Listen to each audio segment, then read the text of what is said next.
Hello, you're listening and watching One Online Nutrition Education with Nicholas. Shortly, I'll be speaking with Jessica Romeo, registered dietitian nutritionist. I happen to refer to her as the community dietitian, but she'll speak more accurately on herself. Shortly, she'll be on the line.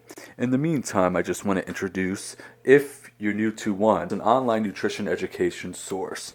And I started it, the idea, the concept, quite some time ago, and I've been working on quite a few projects for the past 2 to 3 years.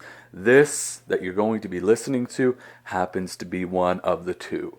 I'm doing a series, with anyone who has a minimum of a bachelor's degree in nutrition. It just gives balance and a voice to both men and women because I would like to hear what they have to say.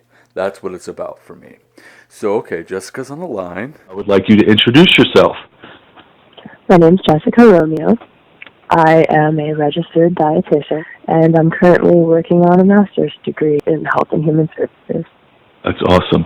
Well, tell me a little bit about your background. What got you into dietetics? I have a hypothesis that most of the people that get into helping professions had some kind of experience in their life that led them to want to help others, and I'm not exempt from that theory. I had gestational diabetes, gained a lot of weight.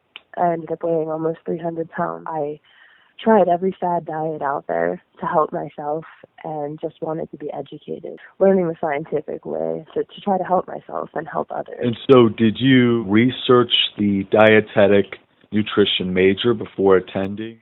Before I started my dietetics education, I've been working in food service for 15 years. When it comes to dietetics, I get a lot of questions, either people who are interested and really don't know which way to go. It's just from the beginning, speaking to an advisor, several years ago, I should say, and I was looking at videos. I'm like, oh my gosh, this is not telling me anything. And one of the reasons why I'm recording and speaking to different people, to get an understanding, hey, this is what it's like. We all come from very diverse backgrounds. Yes. And my upbringing and background, it creates a very real situation where in academia, I code as white trash, and they can't relate.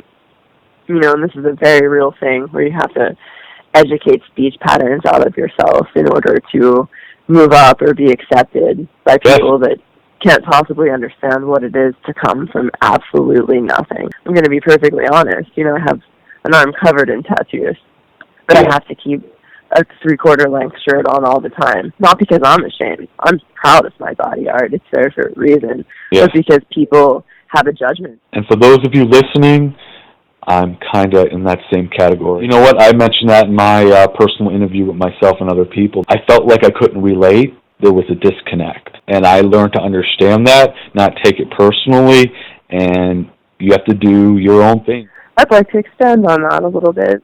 Overworked. Yes. And don't have all of the resources for the amount of students that the program does. Yeah. So I understand, and it's a lot of people to help, and you only have so much to give.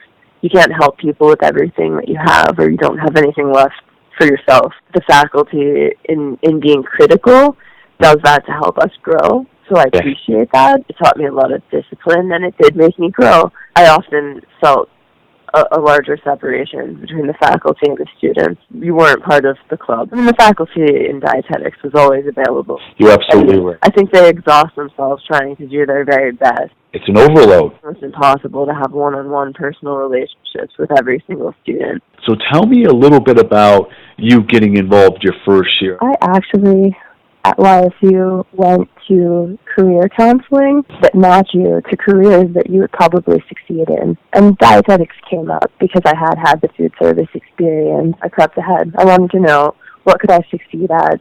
What would be a good fit for me? What would I enjoy doing? Because you don't want to necessarily get an education in something that you won't be able to do something with. I had gone to college before, when I was a lot younger, for art. So I definitely wanted to make the investment to do something that I would be able to be employed at and that would be meaningful to me as well. The first nutrition course you completed? Normal nutrition, the baseline course that a lot of different majors take. They can have it as an elective. It's a rough course, I would say. There's a lot of content. in the future, should I ever teach that course, that I would do it a little bit differently. Because you go to lectures and you have this PowerPoint and you're going through the digestive system. And I thought, if I were doing this and trying to teach this to people, I would probably have a diagram of the digestive system for students to fill out as they're going along. That way they see how things work. Because when you get to the test question and you want to know, how is something digested and what hormones work on that, it'd be really helpful to see that visually instead of just memorizing information off of PowerPoint slides. Talking about like the first or second year, it seemed like a big blur because so much information is thrown at you and it's hard to retain. Did you go through that? I did. You need to have your own plan as to what you're doing, how you're going to do it, what your eventual goal is, and how you're going to get there. Honestly, do you wish someone would have told you that, or did you already know that? I wish someone would have told me. Yeah.